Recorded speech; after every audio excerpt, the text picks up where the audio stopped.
félicitations les plus chaleureuses et mes voeux les plus sincères de réussite dans ses nouvelles fonctions à la tête de l'ANACIM. Je remercie tout d'abord le Seigneur qui nous a permis, durant 3 bonnes années, à travers la volonté des plus hautes autorités de ce pays, de servir le Sénégal dans le domaine de l'aviation civile. Après avoir exprimé ma gratitude au Seigneur, maître de nos destins, je voudrais rendre hommage déférent à mes défunts parents, à qui j'adresse des prières ardentes.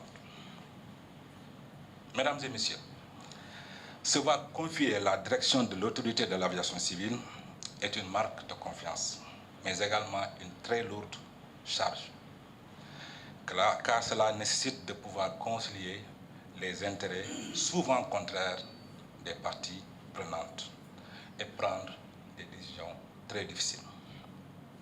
Aussi voudrais-je, après avoir rendu grâce à Dieu, exprimer toute la satisfaction qui m'anime en ce moment précis.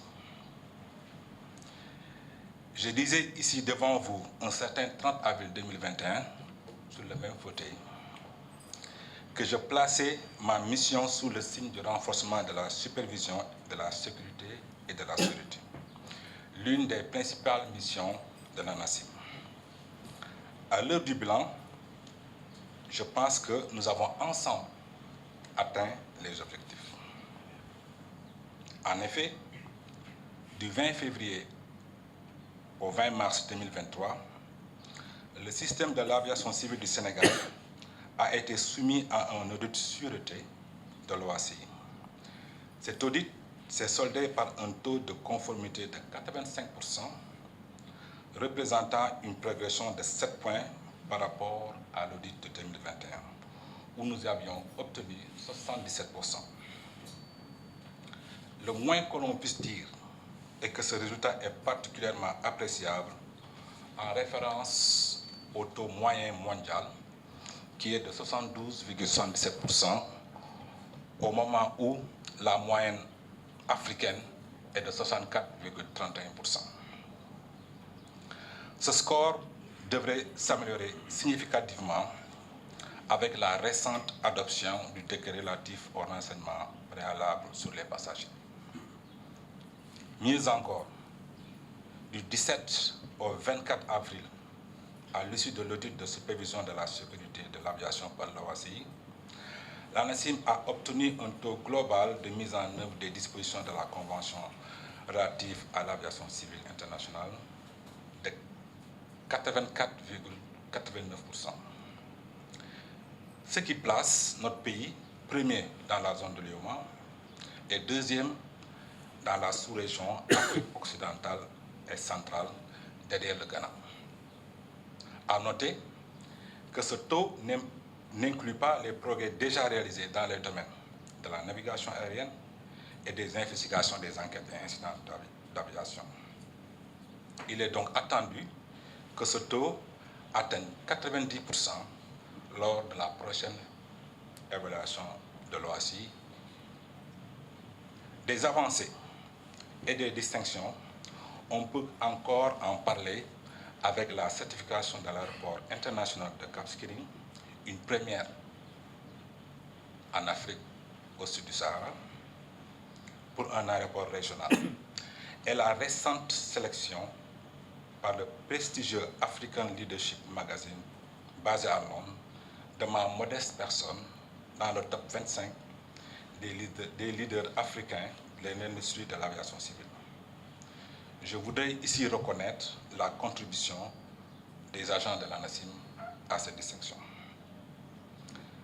Je suis donc fier de dire aujourd'hui que le Sénégal a retrouvé sa place et son leadership dans le concert des pays ayant le taux de conformité aux standards de l'OACI les plus élevés.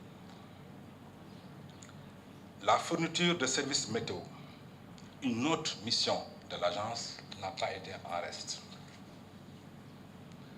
Le travail remarquable de nos services, notamment dans le cadre de l'appui aux communautés sectorielles de la pêche et de l'agriculture, et à leur importante contribution dans la lutte contre les inondations, a valu à l'ANACIM d'être distinguée par le prix Optimum du service public africain 2024 dans la catégorie de meilleure agence nationale de la météo en Afrique à la 3e édition des African Public Service Optimum Awards. Il est utile de rappeler la vision du plan stratégique de développement de l'ANACIM, celle de devenir une autorité d'aviation civile de référence et fournir des services météo de qualité. Cette vision est en train de prendre forme à travers donc ces résultats fort encourageants. Des résultats qui sont bien sûr le fruit de l'engagement et de la détermination de tous les agents de l'ANACIM, notamment le secrétaire général de l'ANACIM, les membres du comité de direction, les inspecteurs, les prévisionnistes, etc., etc. Je ne pourrais pas citer tout le monde, mais je voudrais ici remercier tous les agents de l'ANACIM. Je ne doute point que c'est avec ce même engagement et cette même détermination que vous allez accompagner mon successeur, le docteur Ndiaga Basse. Mesdames et messieurs, j'avais aussi dit un certain temps avril 2021 que je comptais sur l'expertise, la compétence et l'engagement du personnel pour le maintien et le renforcement des acquis.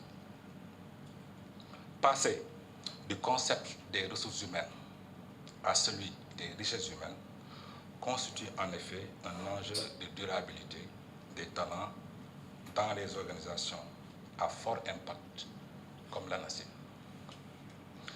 C'est ce qui a motivé la décision de la direction générale, avec l'aval du conseil de surveillance, dont je salue le président pour son soutien à sa contribution, d'augmenter de 20% le budget alloué à la formation continue, de revaloriser la bourse de nos étudiants à l'EAMAC et d'octroyer des bourses d'études aux agents de l'ANACIM à fort potentiel. Il s'agissait aussi d'améliorer la performance organisationnelle de l'agence en adoptant notamment l'approche projet dans toutes nos activités, en encourageant la collaboration entre les agents et aussi en promouvant l'ANACIM dans les médias. C'est le lieu de noter ici que le taux d'exécution des projets de l'ANACIM a plus que doublé depuis 2021. C'est aussi l'ANACIM est devenue la principale source pour l'information météo. Et il en est de même pour l'aviation civile qui est de plus en plus ouverte au public.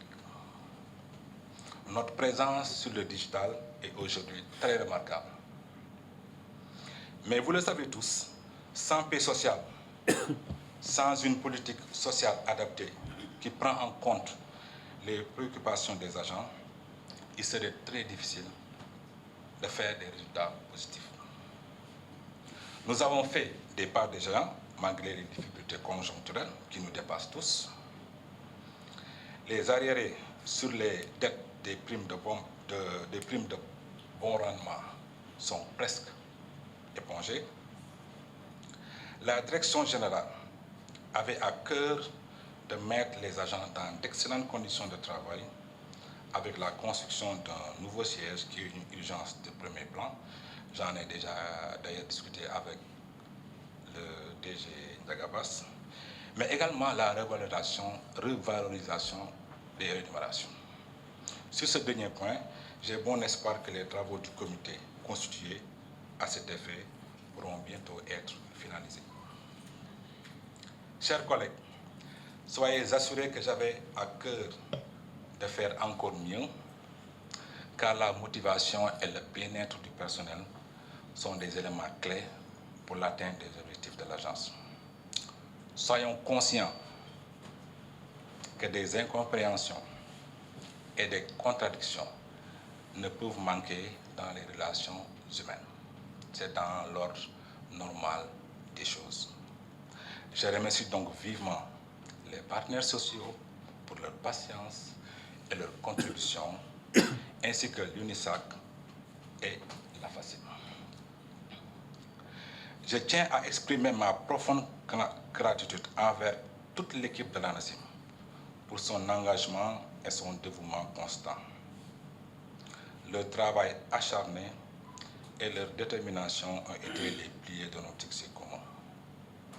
Et je suis convaincu qu'il continuera, Monsieur le Directeur Général, à vous soutenir avec la même passion et le même professionnalisme. En conclusion, je souhaite, dans le prolongement des efforts déployés par tous mes prédécesseurs, voir l'ANACIM se hisser vers de nouveaux sommets, tel un vent puissant propulsant l'aviation civile et la météo sénégalaise vers des horizons encore et toujours plus prometteurs. ANACIMien un jour, ANACIMien pour toujours, tel est notre engagement indéfectible envers l'excellence et la sécurité et la sûreté dans le domaine de l'aviation civile et de la météorologie du Sénégal. Monsieur le Directeur Général, bienvenue dans la famille ANACIM. Plein succès pour la suite. Je vous remercie.